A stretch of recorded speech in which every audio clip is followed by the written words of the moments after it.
Kenapa Ibu Megawati tidak menyoal soal itu? Jadi ibu-ibu perempuan yang jadi anggota DPR, yang jadi kantorang, yang selalu melakukan perjalanan dinas kemana-mana, itu kemudian tidak disorot oleh Ibu Mega. Saya kira di situ saja masalahnya. Karena mereka juga banyak yang kemudian abai terhadap keluarganya dalam tanda petik. Terutama kalau bicara soal kesibukan. Yang waras tidak boleh mengalah terhadap mereka para pencoleng-pencoleng agama yang menjadikan agama sebagai alat politik. Assalamualaikum warahmatullahi wabarakatuh. Om Swastiastu, Namo Buddhaya, salam kebajikan. Sahabat-sahabat Tolang Sembilan yang saya hormati dimanapun juga berada. Sore hari ini saya mau menanggapi apa yang pernah disampaikan oleh Ibu Megawati. Karena sepertinya memang ini lagi viral, di mana Ibu Megawati mengatakan bahwa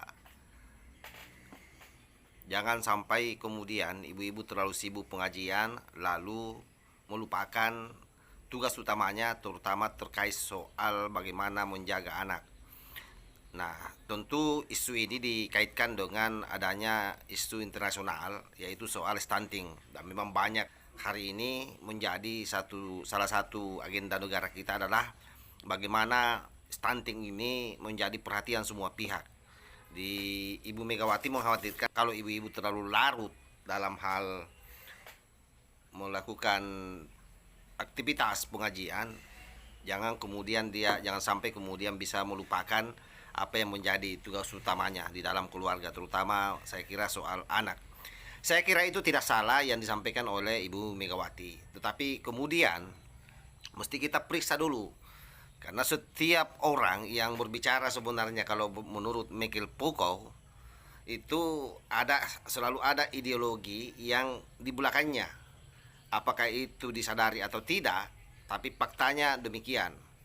Kita tahu bahwa memang kelompok-kelompok pengajian ini, ibu-ibu pengajian ini, oleh kaum perempuan feminisme atau para pejuang feminisme menganggap bahwa dengan menyibukkan ibu-ibu dalam hal pengajian, maka itu sama saja menggiring mereka untuk paradoks memahami agama Islam kembali menjadi betul-betul ibu rumah tangga saja yang mengabdi kepada suami. Itu pandangan dari orang-orang yang melihat perempuan ini dari sisi feminisme ya. Sejak tahun 90-an itu diteriakkan dan memang banyak merambah masuk di Indonesia. Yang saya mau sampaikan juga di sini, saya kira dalam sisi itu Mbak Mega tidak salah, sekalipun tidak terlepas dari ideologi Barat sebenarnya dengan pikiran-pikiran seperti itu, di mana perempuan Barat berharap bagaimana perempuan itu punya aktivitas yang kira-kira hampir sama dengan laki-laki lah, menjadi politisi, menjadi eksekutif dan seterusnya. Kenapa Ibu Megawati tidak menyoal soal itu? Ibu perempuan yang jadi anggota DPR, yang jadi kantorang, yang selalu melakukan perjalanan dinas kemana-mana, itu kemudian tidak disorot oleh Ibu Mega. Saya kira di situ saja masalahnya.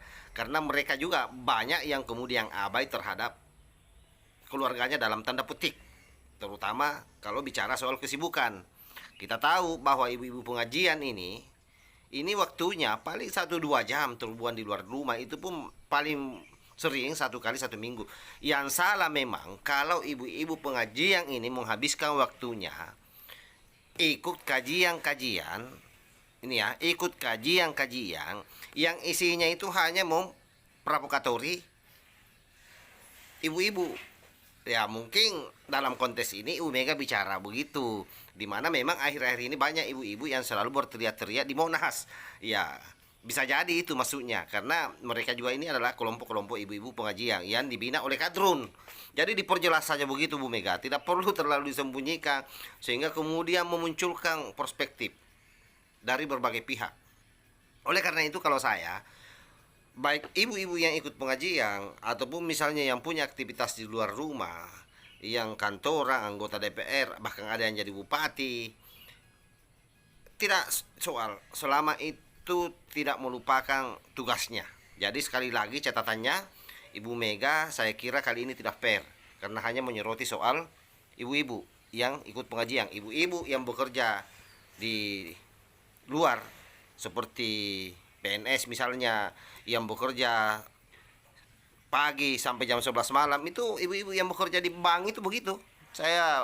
Tetangga saya di sini hampir tidak pernah ketemu, karena pagi-pagi keluar ke kantornya biasa jam 11 malam baru pulang. Jadi kita tidak pernah ketemu, bahkan rumahnya itu selalu tertutup. Nah, ini yang saya kira butuh pertimbangan di situ, Bu Mega. Jadi kadrun-kadrun pasti memang akan menjadikan ini sebagai konsumsi. Sayangnya mereka mengkritisi tanpa ada semacam bangunan pemikiran yang konkret terkait soal apa yang dinyatakan oleh Ibu Mega ini. Jadi kalau saya kecenderungannya di situ, Ibu Mega bicara ini pasti dalam perspektif Barat. Dalam perspektif Barat. Itu yang mempengaruhi cara berpikirnya. Menurut Mikil Puko, ini bukan menurut saya ya. Yang memang itu menjadi perjuangan orang-orang atau kaum pejuang feminisme di tahun 90-an ke sini dan masuk merambah di Indonesia. Saya kira begitu. Wallahul muwaffiq ila aqwamit thariq. Wassalamualaikum warahmatullahi wabarakatuh.